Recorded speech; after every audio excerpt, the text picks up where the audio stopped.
大家好，我是张世柏，欢迎来到乐活晚年。我在骨科和运动康复这个行当里，已经扎扎实实的干了37个年头了。我看过很多老朋友，明明头发都雪白了，脸上的皱纹也深了，可你瞧他们走起路来，脚步扎实，那种从骨子里透出来的生命力，那种对生活的热爱，真的让人看着就高兴。可是，好多朋友才刚刚迈进60岁的门槛，按理说正是退休后享清福的时候，却突然发现这腿脚不听使唤了。在我看来，有一个最关键，却又最容易被咱们老百姓忽视的身体部位，才是真正决定你晚年活得有没有品质总开关。这个部位就是咱们每天靠着走来走去，却很少特意去关心它的两条腿。今天我要跟各位分享一个硬道理，咱们华人长辈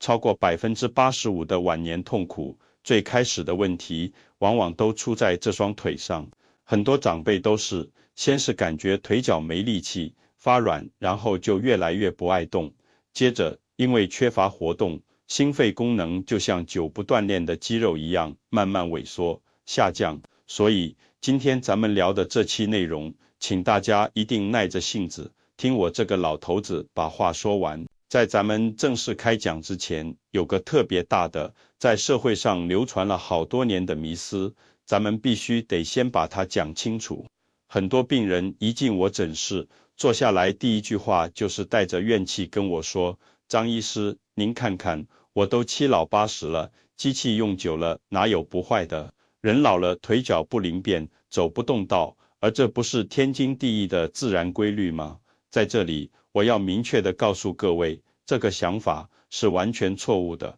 甚至可以说是相当危险的。腿脚功能的衰老，虽然和年龄增长有那么点关系，但它绝对不是每个人都必须接受的，不可避免的悲惨结局。现代的医学研究已经反复证实了，咱们人体有着非常强大的自我修复和代偿能力。腿部功能的退化，更多时候是一种用进废退的结果。你越用它，它就越灵光；你越不用它，它就退化得越快。甚至可以说，很多时候是我们自己用那些错误的生活习惯，亲手把一双好腿给慢慢养废了的。我行医这么多年，见过不少以前风光无限的大老板，年轻时在商场上呼风唤雨，天天应酬，觉得有钱就能搞定一切，结果退休后忽略了最基本的腿部保养，肌肉像沙漏里的沙子一样悄悄流走，最后连自己上个厕所都得要人搀扶着。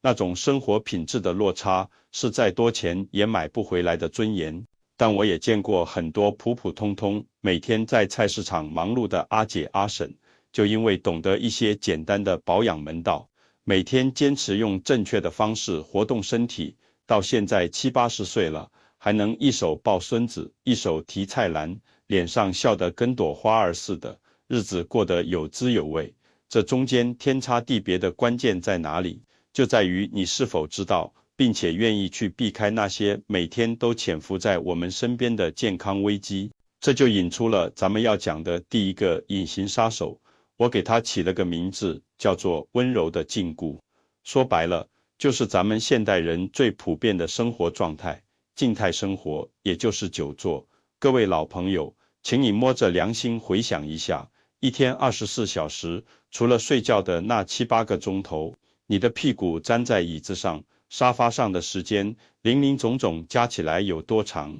是不是早上起来吃早餐坐着，看电视坐着，跟老朋友泡茶聊天坐着，刷手机看短视频更是坐着？咱们的生活不知不觉就被各种坐给包围了。现在的医学研究已经白纸黑字的证实了，如果你每天坐着的时间加起来超过12个小时，你的身体内部会发生一系列灾难性的变化。久坐这个动作，表面上看起来舒服又放松，好像是在休息，但对你的双腿来说，这简直就是一副打造的最精致，也最要命的温柔枷锁。当你一屁股坐下去的时候，你的腹股沟，也就是大腿根那个地方的血管，正处在一个被折叠、被死死压迫的状态。你可以想象一下，就像咱们家里洗花用的那根橡胶软水管，你把它对折一下，扭一下，那里的水流是不是瞬间就变小了，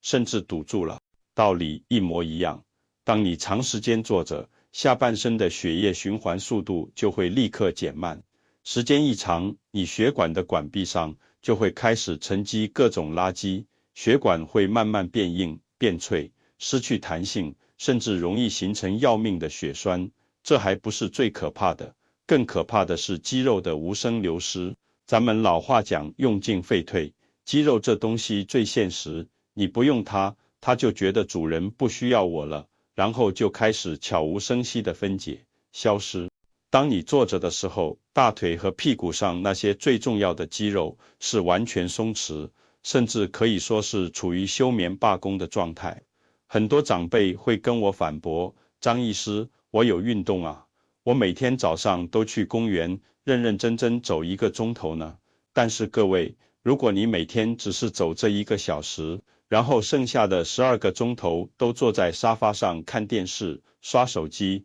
这在医学上有个专门的说法，叫活跃的沙发马铃薯。接下来的第2个杀手听起来挺诱人，我管它叫甜蜜的毒药。没错，就是咱们的饮食习惯，特别是那些错误的饮食习惯。咱们这儿是出了名的美食天堂，走到哪儿都有好吃的。但作为医生，我必须提醒大家，病从口入，这句话在骨科和关节健康领域一样是铁律。高糖饮食危险性非常高，现在市面上的面包、蛋糕、凤梨酥，还有大家最爱喝的手摇饮料，里面添加的那些精致糖分，吃进身体后会发生一种非常糟糕的化学反应，叫做糖化反应。为了让大家好理解，我打个比方，你家里厨房那个用久了的抽油烟机，滤网上面是不是总是沾着一层又黄又黑、黏糊糊、油腻腻的油垢？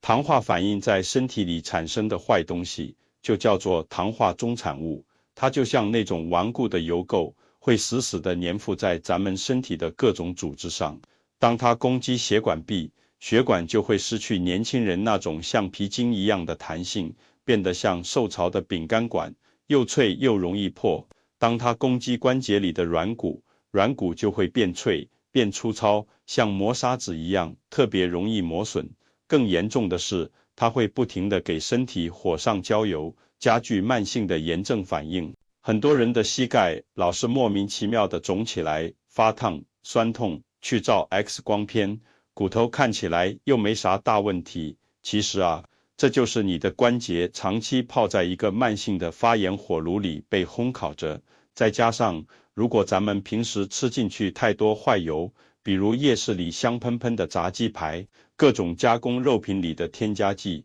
这就像是给你身体这部精密无比的机器灌进了最劣质的、满是杂质的机油。它们不仅会堵塞血管，还会加速肌肉的分解流失。你以为是享受了口福，其实是在给你全身的关节和血管加速报废。这笔买卖实在太不划算了。第3个杀手也是最难被发现、最根深蒂固的一个，我称之为思想的牢笼。说白了，就是那些错误的认知和观念。这就是我一开头提到的那个最大的谎言：人老了，腿脚不好是天经地义。这个想法特别可怕，因为它会形成一个走不出去的恶性循环。当你感觉腿有点酸软，或者膝盖偶尔酸痛一下的时候，如果你心里认定了这是老化的标志，你的本能反应就是，那我得少动一点，保养一下。这种自我设限、自我放弃的想法，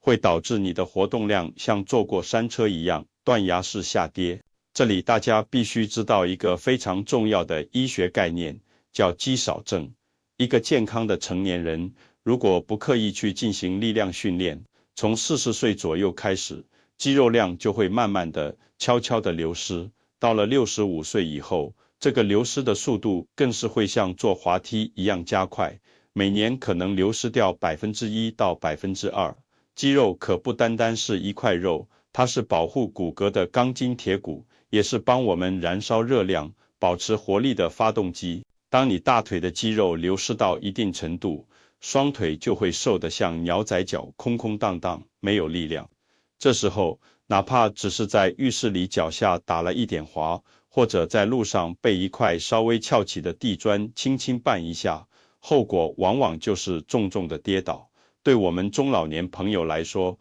跌倒简直就是一场噩梦。在我们骨科的病房里，医生们私下都把髋关节骨折叫做人生最后一次骨折。为什么说的这么吓人？因为一旦髋关节这个地方摔断了，你就不得不长期卧床，并发症都会排着队找上门来，致死率是非常高的。所以千万不要再觉得少走动、多歇着是在保养身体了，那其实是一种危险的自我放弃。我们必须合力打破这个思想的牢笼，要在心里树立起我要动，我能动，我必须动的坚强信心。说到这儿，大家会不会觉得气氛有点太沉重了？其实大家完全不用怕，我把这些听起来有点残酷的真相摊开来讲，绝对不是要吓唬谁，而是真心想唤醒大家的危机意识。因为有个天大的好消息是，咱们的身体非常神奇，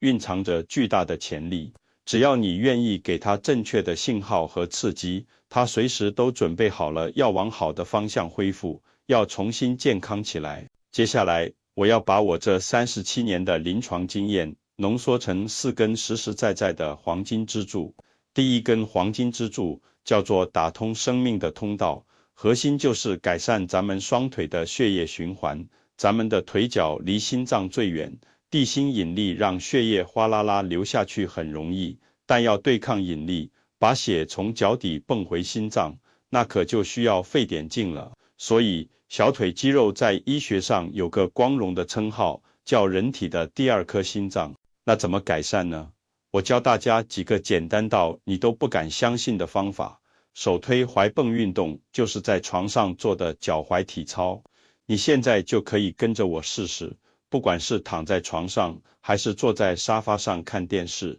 把2条腿尽量伸直，全身放松。第一步，用尽你脚踝的力气，把脚尖使劲往回勾，勾向你自己身体的方向。这时候你会感觉到小腿肚子那块肉绷得紧紧的，保持这个紧绷的感觉5到10秒钟。第二步，再用力把脚尖像踩汽车油门那样使劲往下踩出去。这时候你会感觉脚背的筋是绷紧的，同样保持5到10秒。就这样一勾一踩算一次。大家可千万别小看这个小小的动作。当你勾脚尖的时候，小腿肌肉在强力挤压静脉，把血液往上泵。当你踩下去的时候，肌肉放松，新鲜的动脉血就流过来了。我印象很深，有一位82岁的李伯伯做完膝关节置换手术，我怕他躺久了血栓，就让他天天做这个。结果他恢复得特别快，腿一点没肿，精神头比很多年轻病人都好。我建议大家每天做那么3到5组，每组做20次，简单但绝对有效。其次是冷热交替足浴，这可不是普通的泡脚，这是给你腿部的血管洗3温暖。准备2盆水，一盆是大概40度左右的热水，一盆就是常温的自来水。先把脚放进热水里泡3到5分钟，你会感觉血管舒张开，特别舒服。然后马上拿出来，放进冷水盆里泡个1分钟左右，血管会瞬间收缩。就这样一热一冷，交替做个3到5次。记住，最后一次一定要在热水里结束。再来是睡前抬腿，这可是懒人福音。咱们在外面忙活一天，水分和代谢废物很容易堆积在下半身。晚上睡觉之前，在小腿下面垫个枕头，或者一床卷起来的被子，或者直接把腿竖起来靠在墙上，让脚丫子的位置比心脏稍微高一点，保持15到20分钟。这个动作不仅能有效减轻的2天早上的脚踝浮肿，还能给心脏减轻负担，让你晚上睡得更沉更香。最后是穴位按摩，咱们的老祖宗很有智慧，讲痛则不通，通则不痛。这里我推荐2个对腿脚特别好的大穴，一个是足三里，怎么找呢？你坐着，膝盖外侧有个小凹陷，从这个凹陷处竖直往下量，大概4个手指并拢的宽度，按下去有酸酸胀胀感觉的地方，就是它。另一个是脚底的涌泉穴，听名字就知道，像生命泉水涌出来的地方。它在你脚底板的前1/3处，脚趾头弯曲时，脚掌前面那个凹陷的正中央。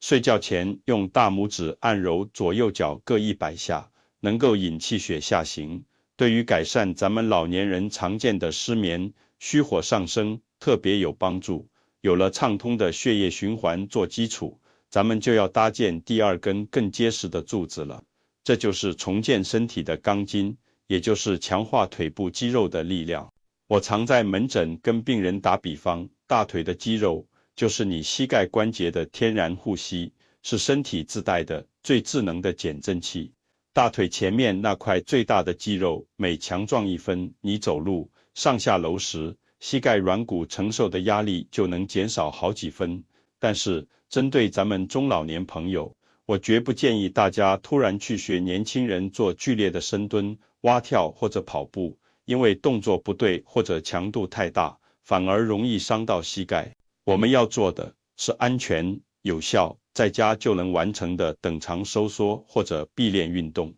第一个王牌动作叫椅子起立，找一把结实的、带扶手的最好，绝不会滑动的椅子。先坐在椅子前沿大概1/2的位置，双脚打开与肩膀差不多宽，双手可以抱在胸前，尽量不要用手去撑膝盖或者扶手，全靠大腿和屁股的力量。慢慢的、有控制的站起来，完全站直之后，再同样慢悠悠的、有控制的坐下去。注意啦，屁股只要刚刚轻轻碰到椅子面，就立刻再次发力站起来。动作的核心是越慢越好，而且要特别注意膝盖的朝向，尽量让它对准的2个脚趾头，不要内扣成内八字。这个动作超级安全，因为它模拟的就是咱们日常生活中最需要的能力，从坐着站起来。每天练习3组，每组做15次，坚持1个月，你就会惊喜地发现，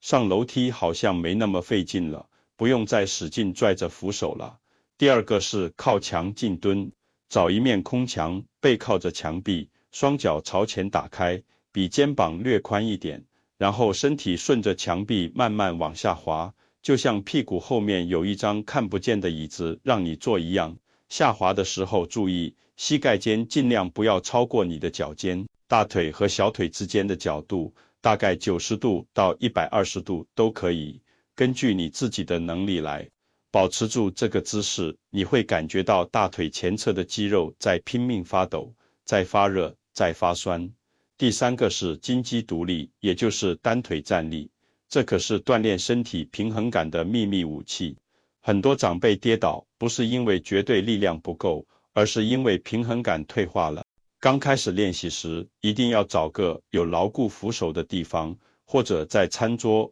琉璃台旁边，确保安全。试着轻轻抬起一只脚，单腿站立，努力保持30秒钟。这个简单的动作能强力训练你的大脑和小脑，重新精准地连接你脚底的神经和肌肉，提高身体的本体感觉。这相当于给你身体装上了一套灵敏的自动防跌倒系统。第4个是踮脚尖，这个动作随时随地都能做，等公交车的时候，站着洗碗的时候，看电视广告的时候都可以。用力把脚后跟抬起来，身体向上拔高，充分收缩那块被称为第2心脏的小腿肚肌肉，血液循环畅通了，肌肉也开始锻炼了。咱们的身体还需要优质的建筑材料，才能完成修复和生长。这就是第3根黄金支柱，喂养强健的根基，也就是摄取正确的营养。光练不吃，就像盖房子，光有工人干活，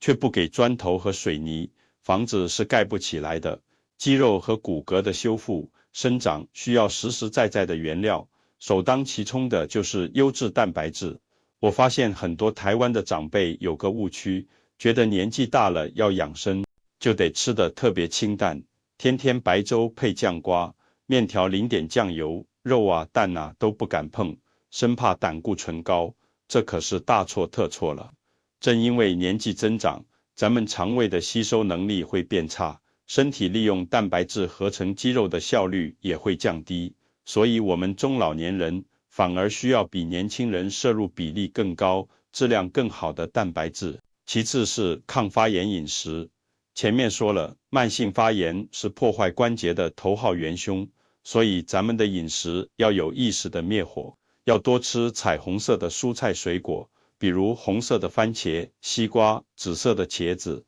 蓝莓、深绿色的菠菜、西兰花。这些食材里丰富的植化素是身体最好的防锈期和抗氧化剂。还有一点最容易被忽略，那就是喝够水。咱们关节腔里那层起润滑、缓冲作用的关节滑液，主要成分就是水。如果身体长期缺水，关节滑液就会变少、变粘稠，软骨之间等于是在干磨，磨损速度大大加快，血液也会因为缺水而变得粘稠，流动不畅。最后一根柱子是把前面所有的好方法融入每一天的日常里，我管它叫重塑日常的惯性。也就是建立一套对腿脚友好的生活习惯。再好的锻炼方法，再科学的营养知识，如果没能变成你每天不知不觉就会去做的习惯，那都是白搭。我有4个生活小秘籍，虽然简单，但贵在坚持，效果惊人。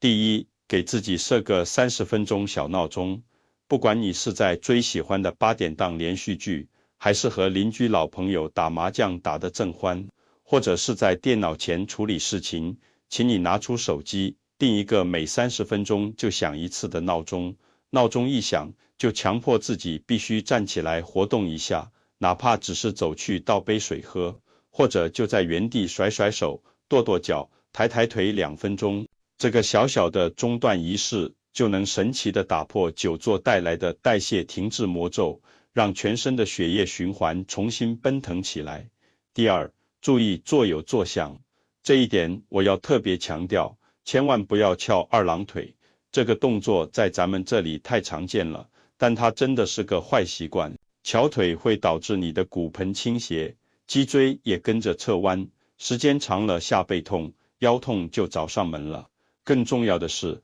它会严重压迫到你被压住的那条腿的血管和神经，影响血液循环。所以，尤其是60岁以后，请务必让2只脚平平稳稳地踩在地上，后背尽量挺直，这是保护你的腰、你的腿成本最低、效果最好的方法。第三，学会穿对鞋子。鞋子是什么？鞋子就是你双脚的地基。地基要是歪了、软了、不平了，上面的房子也就是你的膝盖、髋关节乃至整条脊椎，肯定都会出问题。选鞋子有讲究，鞋底要软硬适中，有一定的支撑性，不能一按就塌下去。鞋子的后跟杯要够硬，才能稳定住你的脚踝。别穿那种底子完全平薄的布鞋，也别穿鞋底太软，像踩在棉花或者记忆海绵上的鞋，那种鞋走久了，脚底的小肌肉会更累。再教大家一个小窍门，买新鞋最好选在下午或者傍晚脚有点胀的时候去试，这时候试的尺码最准，买回来的鞋子穿起来1天都不会挤脚。第四，把多动变成生活本能。别把运动想象成一件需要换上专业服装、必须去健身房完成的痛苦任务，要把能动就动的意识融入骨子里，能走着去办的事，就不站着等车，能站着做的事，就不急着找凳子坐，去巷口的便利店买瓶酱油，如果不赶时间，就溜溜达达走过去，当作散步。把这些细小的额外的身体活动变成像呼吸、吃饭一样自然的日常习惯，你的身体绝对会感谢你，用更好的状态回报你。各位老朋友，咱们聊了这么多，现在回过头来看看这4根黄金支柱：血液要通畅，肌肉要强壮，营养要对路，习惯要良好。这12个字讲起来并不复杂，对不对？这里面的每一样都没有要求你去花什么大钱，去买什么灵丹妙药，也没有哪一样是特别高深学不会的。我在骨科临床待了37年，最怕听到病人对我说的不是张医师，我的病还有救吗？而是张医师，您说的这些道理啊，我都懂，但我就是太忙了，我太懒了，我年纪大了，改不过来了。等明天再说吧，等下次再说吧。各位，在健康这本大字典里，拖延才是偷走我们晚年幸福和自由的那个最大惯偷。现在，我希望屏幕前的你能诚实的给自己一个承诺，你可以从今天，就从此刻开始，选择一件最小最小的事情去做，比如今天晚饭时特意多吃几口鱼肉，或者看完这个视频后马上站起来，扶着椅子做5次椅子起立，再或者今晚睡觉前认真做30次踝泵运动。当你勇敢地迈出这看似微不足道的第一步时，你就已经战胜了身边那99%还在犹豫、还在拖延的人了。健康的大门已经为你打开了一条缝。如果你觉得今天张世柏医师这些话对你有启发和帮助，请你不要吝啬，给我们的视频点个赞，并且把它分享给你的亲朋好友。我是张世柏，咱们下回再见。